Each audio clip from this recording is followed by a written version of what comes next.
Hi! Mayam nungayribo. Mayam na ingon the video same tre same o makha taro yam kan hai ba do ai se huje sig do ha da dum leiri ko adu lo ha da leiraga su ha na gi tap ta lam chat pa khot pa se taw da bagi video same da bane adu su like there's so many things I'm progressing or shifting my house, changing my career. Ado ngasi se ai anoba room home go numit ne ba ko anoba hai budi ai hana ai company da hana leiramba accommodation dugi mapan do hong do oga my first flatmate sa hana Filipina magalay minare adoy matung da second hong matam da so Filipina galay minare aduga hojik ngasi ano hong bas na flatmate sa Japanese ne ko ado magalay minaga dom ne room hojik am tulo sandri pung chai di ba ko adu hana kaya daw sige ay po chay hon baloy pagi wa bagi ngatang putharam bane adu si memory oy naman na mo and plus na and so share taw ning ba kamay taw ge do hada room no ba khot ba se ko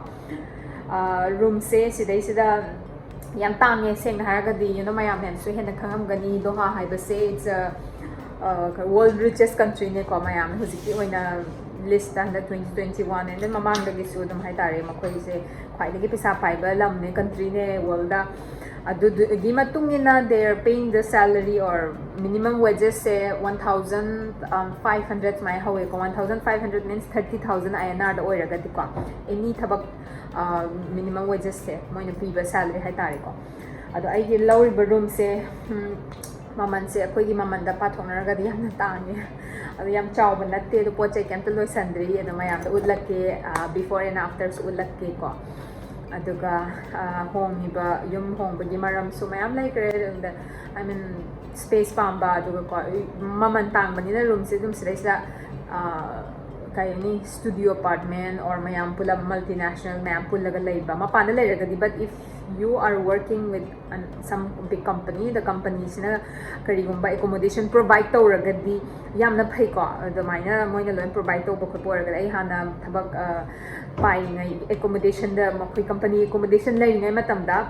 2 BHK room separately adagi living hall kitchen everything adagi water electric transport everything company loin provide to we hujik anoba company change to bagi ai isana room laujai but hoy living allowance TP ko piraga su makoi na piriba allowance to dagi ai he na yuma tang laujagi habra na traga home da balog habra pesa save to habra ko so that's up to you adu sisine adu hujik fawbudi room setup tawdri du room setup tawbagi high basic stuff I will show you adu ka makha tarak video mayam adom yengina se ai tam na semba horakke adu mamang da ai video manam gibado kano gi sunrise ki do hada ta sing na harga ai video dinam me even mamang da Manipur da gi footballer mayam la ko do makoi gi world cup ki qualifier match ki video se namaga semba dum namadra ai gi thabak mayam tawbagi hai tare do ai gi thabak si sumya update taroke soidana haji anoba something like a drastic change hai tare ai gi channels da uba phangani yam athuba matamda so I will be talking more about health and nutrition and fitness sigi matang going to taroke because I have changed my career into nutrition now I'm a certified nutritionist I did my course in precision nutrition ko Canada da taropane aina flight pai me matamda ai sigi course te tawrome ado hojik loire and I'm certified ai hojik client lauraga online da adagi in person da ina nutrition gig mayam da hachang kamaina phagani ko phaba chinja karamaina chagani noi ba mi sing se kari gi damak ta noi no hachang kamaina yang kang da hangani yang kang ba mi se kari gi mangonda karamba wat pagi kai do bagi kang ni no kamain tor masa phagal hangani ko adagi muscle gain tawning ba muscle mass gain tawning ba sing kina karamba vitamins and minerals and karamba chinjak chagani karamba exercise to gun have mayam do mayam da ina sisine hujik ai gi my current profession ada sisine tawrise du gya nahanga study to baga adagi client gi anoba because this is anyways I did career change to bahai silabu thabak mayam taw no ba loiban sunai nai dre and I'm still learning this is my just startup ko initial phase ne and it's not easy I swear trust me guys changing your career or switching your job is not easy and at the same time I shifting to the new house and still I'm planning my vacation marak sida mugso ado mayam the vacation chat pag video am susoy na ulake ado nga sige on the room lotion base si hana yang halage ado ka ꯃꯈꯥ ꯇꯥꯔꯛꯄ ꯇꯝꯅ settle ꯐꯖꯅ ꯇꯧꯔꯀꯥꯟꯗ ꯑꯩꯈꯣꯏꯒꯤ ꯅ꯭ꯌꯨꯇ꯭ꯔꯤꯁꯟꯒꯤ ꯃꯇꯥꯡꯁꯤꯗ ꯑꯃꯨꯛ ꯂꯥꯛꯀꯦꯀꯣ ꯑꯗꯨꯒ ꯁꯦꯡꯅ ꯍꯥꯏꯔꯒꯗꯤ ꯅ꯭ꯌꯨꯇ꯭ꯔꯤꯁꯟꯒꯤꯁꯦ ꯑꯩꯅ ꯌꯥꯝꯅ ꯄꯥꯝꯖꯕ ꯑꯩꯒꯤ ꯗ꯭ꯔꯤꯝ ꯍꯥꯏꯇꯥꯔꯦ ꯂꯣꯏꯅ ꯑꯩꯅ ꯍꯥꯟꯅ ꯌꯨꯝꯗ ꯂꯩꯔꯤꯉꯩ ꯃꯇꯝꯗ ꯑꯩ ꯍꯥꯟꯅ ꯃꯣꯗꯦꯂꯤꯡ ꯇꯧꯔꯛꯑꯦ ꯃꯣꯗꯦꯂꯤꯡ ꯇꯧꯔꯤꯉꯩ ꯃꯇꯝꯗ ꯃꯣꯗꯦꯂꯤꯡ ꯍꯥꯏꯔꯒꯁꯨ ꯑꯩꯗꯤ ꯐꯤꯠꯅꯦꯁ ꯃꯣꯗꯦꯜ ꯄꯥꯝꯃꯛꯑꯦꯕ ꯑꯗꯨ ꯑꯣꯏꯔꯒꯁꯨ ꯃꯅꯤꯄꯨꯔꯗꯗꯤ ꯐꯤꯠꯅꯦꯁ ꯃꯣꯗꯦꯜꯁꯦ ꯀꯩꯗꯧ ꯑꯩꯉꯣꯟꯗ ꯑꯥꯏꯗꯤꯌꯥ ꯀꯣꯟꯁꯦꯞ ꯂꯩꯇꯕꯅꯤ ꯑꯗꯨꯝ ꯔꯦꯝꯞꯀꯨꯝꯕ ꯑꯗꯨꯃꯥꯏꯅ ꯐꯦꯁꯟ ꯁꯣꯒꯨꯝꯕ ꯐꯣꯇꯣꯁꯨꯠꯀꯨꯝꯕ ꯀꯃꯔꯁꯤꯌꯦꯜ ꯁꯨꯇꯤꯡ ꯑꯗꯨꯃꯥꯏꯅ ꯇꯧꯔꯛꯑꯦꯀꯣ ꯑꯗꯨꯒꯤ ꯃꯇꯨꯡꯗ ꯑꯩꯅ ꯑꯦꯚꯤꯌꯦꯁꯟ ꯖꯣꯏꯟ ꯇꯧꯕꯅꯦꯕ ꯑꯗꯨꯕꯨ ꯑꯩꯅ ꯀꯦबिꯟ ꯀ꯭ꯔꯨ ꯑꯣꯏꯔꯕ ꯃꯇꯝꯗ ꯀꯩ ꯍꯥꯏꯅꯤ ꯃꯌꯥꯝ ꯄ꯭रोꯁ ꯑꯦꯟ ꯀꯣꯟꯁ ꯃꯌꯥꯝ ꯂꯩꯈ꯭ꯔꯦ ꯃꯌꯥꯝꯅ ꯂꯥꯚꯤꯁ ꯂꯥꯏꯐ ꯂꯝ ꯀꯣꯏꯕ ꯀꯦꯕ ꯐꯖꯕ ꯑꯗꯨꯈꯛ ꯎꯕꯒꯤ ꯋꯥꯅꯤ ꯑꯗꯨꯕꯨ ꯍꯛꯆꯥꯡꯗ ꯑꯩꯈꯣꯏꯗ ꯗꯤꯁꯑꯦꯗꯚꯥꯟꯇꯦꯖ ꯃꯌꯥꯝ ꯂꯩꯔꯤꯕꯁꯤꯡꯁꯦ ꯃꯤꯅ ꯈꯪꯗꯦꯀꯣ ꯑꯗꯣ ꯁꯤꯁꯦ ꯑꯩꯉꯣꯟꯗ ꯊꯦꯡꯅꯔꯛꯄꯒꯤ ꯆꯦꯂꯦꯟꯖꯤꯡ ꯃꯌꯥꯝꯁꯦ ꯑꯩꯅ ꯊꯦꯡꯅꯔꯛꯑꯒ ꯀꯃꯥꯏꯅ ꯇꯧꯔꯒ ꯑꯁꯤꯁꯦ ꯑꯣꯚꯔꯀꯝ ꯇꯧꯅꯕꯒꯤ ꯍꯣꯠꯅꯔꯛꯄꯗ ꯑꯩ ꯅ꯭ꯌꯨꯇ꯭ꯔꯤꯁꯟ ꯀꯣꯔꯁꯁꯦ ꯍꯧꯔꯛꯄꯅꯦ ꯑꯗꯨꯗꯨꯒ ꯃꯌꯥꯝꯗ ꯍꯧꯖꯤꯛ ꯁꯐꯔ ꯇꯧꯔꯤꯕ ꯅꯥꯔꯤꯕ ꯆꯥꯕ ꯊꯛꯄ ꯁꯤꯒ ꯃꯔꯤ ꯂꯩꯅꯅ ꯍꯥꯏꯇꯥꯔꯦ ꯁꯤꯗꯩꯁꯤꯗ ꯍꯛꯆꯥꯡꯁꯤꯗ ꯅꯨꯡꯉꯥꯏꯇꯕ ꯃꯌꯥꯝ ꯑꯃ ꯗꯤꯁꯀꯝꯐꯔꯠ ꯊꯣꯛꯂꯛꯏꯕꯁꯤꯡꯁꯦ ꯑꯩꯅ ꯇꯞꯅ ꯔꯤꯁꯔꯆ ꯇꯧꯔꯒ ꯍꯧꯖꯤꯛꯁꯦ ꯑꯩꯅ ꯁꯤ ꯀꯣꯔꯁꯁꯦ ꯂꯣꯏꯔꯕ ꯃꯇꯨꯡꯗ I am able to help finally I am working with my clients ꯀꯣ ꯑꯣꯟꯂꯥꯏꯟ ꯑꯦꯟ ꯏꯟ ꯄꯔꯁꯟꯁꯨ ꯇꯧꯋꯦ ꯏꯟ ꯄꯔꯁꯟꯁꯤꯅ ꯗꯣꯍꯥꯗ ꯂꯩꯕꯁꯤꯡꯒꯤꯅꯦ ꯑꯣꯟꯂꯥꯏꯟꯒꯤꯅ ꯏꯟꯗꯤꯌꯥꯗ ꯂꯩꯕ ꯑꯣꯔ ꯃꯐꯝ ꯈꯨꯗꯤꯡꯃꯛꯀꯤ ꯇꯧꯋꯦ ꯑꯗꯨꯒ ꯁ꯭ꯂꯣꯂꯤ ꯑꯥꯏ ꯑꯦꯝ ꯗꯨꯌꯤꯡ ꯏꯠ ꯍꯧꯖꯤꯛ ꯃꯌꯥꯝ ꯑꯃꯅ ꯇꯧꯕꯤꯌꯣ ꯍꯥꯏꯔꯒꯁꯨ ꯇꯁꯦꯡꯅ ꯑꯩꯅ ꯈꯨꯗꯛꯇ ꯂꯧꯁꯤꯟꯕ ꯉꯝꯗꯦ ꯑꯩꯅ ꯑꯗꯨꯝ ꯇ꯭ꯔꯥꯏꯌꯦꯜ ꯕꯦꯁꯤꯁꯇ ꯑꯦꯛꯁꯄꯦꯔꯤꯃꯦꯟꯠ ꯑꯣꯏꯅ ꯑꯗꯨꯝ ꯑꯗꯨꯃꯥꯏꯅ ꯇꯧꯔꯤꯀꯣ ꯑꯗꯣ ꯑꯩꯒꯤ application and websites I have already launch ꯑꯗꯨꯒ makha tabase hajik loi haidokidore you know how I talk I love talking ado I'll show you this is my room I poche hongapagi si se gi package ne do sai gi room ne yam very simple and small this is my cupboard and I have a small mirror I have one more big mirror here so the mirror so one so there is that come and then sigi bag se chingthok the makha cupboard yawe and then that's my reading table for me my reading table is the most important place I love to sit on my reading table because I like to work and I study from my laptop khubungda tummaga natraga phammaga taragadi I feel cozy and I feel so sleepy which is I'm not able to focus on my study or do something aduna work ki matamdadi I table the reading table da phamme aduga tumbagi phabung se just only to sleep for me when I'm really tired that's the place ado mayam matangi video ram gaming as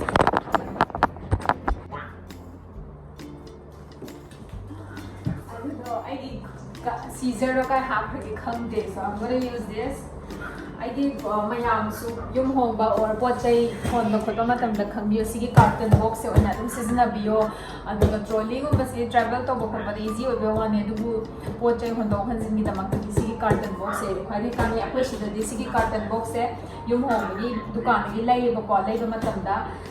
si se lupa 30 khoi gi paisa da lupa 30 it means lupa chani ga ni phu pi sigi box se khoi INR da I box maya siguro box mga room de pa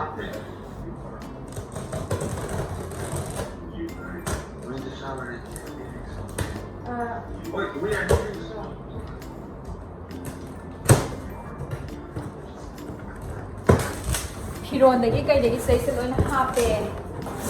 si se ai gi firon ne si nakanda chingsan ra ai kai dana kari hap ko ai gam kham de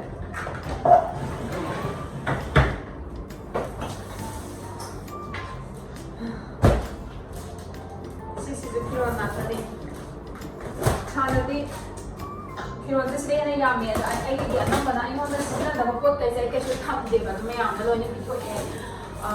adum charity da su box tha thada ba chatle ado hojik se sigi lam sigi indam ga se kaya yam limbo dia aina ha lam yam chat page aim balam da chat pagi tha ba se to yam do yam kham yam kal le ba ai darkar or kan da layer ho na ba pito e do si ai gi books ka Firon na yam important to na te do na side da thamrani sorry background the one man is a phone the king ID lap kano da video call kai project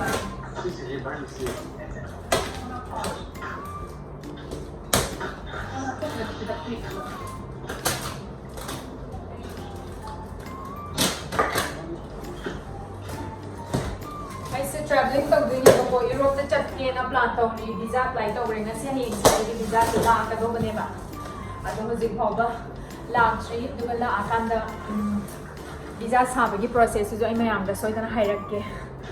ado yumse aina chatringa asengbagi de 26 ta chakadobne na si se de 25 ne yum homi se 26 ta chatpagi plan ne da aina visa do only 9 days khatang ngai ra kanda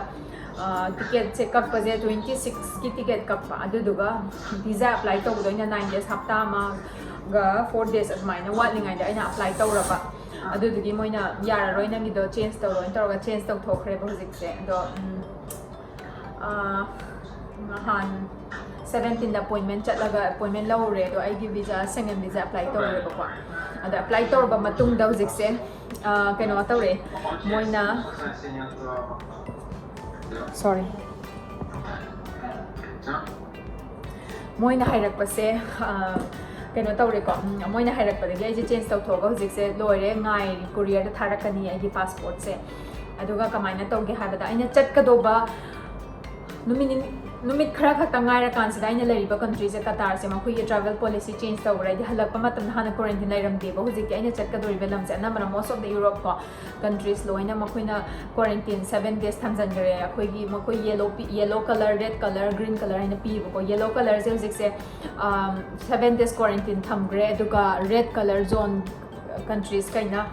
like India, Bangladesh, Philippines ko mo sigumba majority main no ina mo koin top ta tham se duga top 156 other countries ko mo koina red zone da thamme red countries list se chatluraga halakpa matam da 10 days hotel quarantine to ba aduga ngasagi green list da chatlaga na mo green list da yam de country 11 country muk tang ne moina pi se ko adu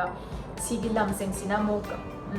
home quarantine tawba do ba ado aina chatkador belam se yellow list ta yaubadina aina green list amuk change tawre ai se yenge amuk khalle wakhan se khalle ado khamdri huji confirm tadri chattoi se date 2 dagi ni ai suti phangni se yum thokpadi yara ro yum dadi thokning bane aduduna let's see what I can do ado mayang da soidana update tarake ado room loizen base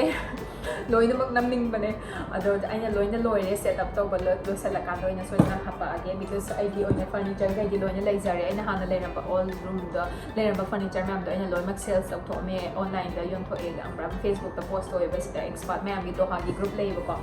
ado da adon photo naman na masasa thagal le moina pick up loina la e to ka sida lairi ba sing se aina room ano go ngak pa sigi owner na pi bane ado aina por ise carton sida phiron gumba ai gi chana thakna ba mani khap nang ne aduga tai di yam ka hen ba maru oi bedi yaude hoi ai di essentials item ngak ne anam badi mayam da khara pi tho me loina aduga khara su yon tho me do mayam amu thingnar se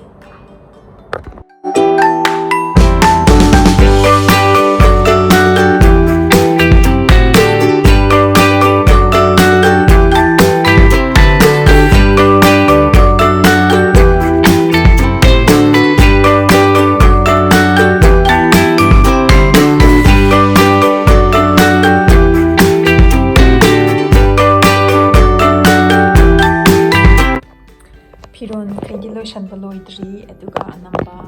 si kai loina lore si cupboard lore then these are the shelves and this is gonna be my reading tab and these are my souvenirs and food I ordered from online Turkish kine si Turkish pita bread lere aduga lentil soup ne hawai tong wai tare sina jatar ka wese Lebanese ki food ne aduga barbecue chicken ga fries ka si mapan gi order to wita labat anya sida online de order to bi ai ba ko ngi shigi oina to ring sigi di chaba loire kana thoi bi la e mama ga je nang kai dor ni na i ka da la ga study table la mana in study table sembi re ko si mana arrange to bi bane aduga poche myam unpack si tawre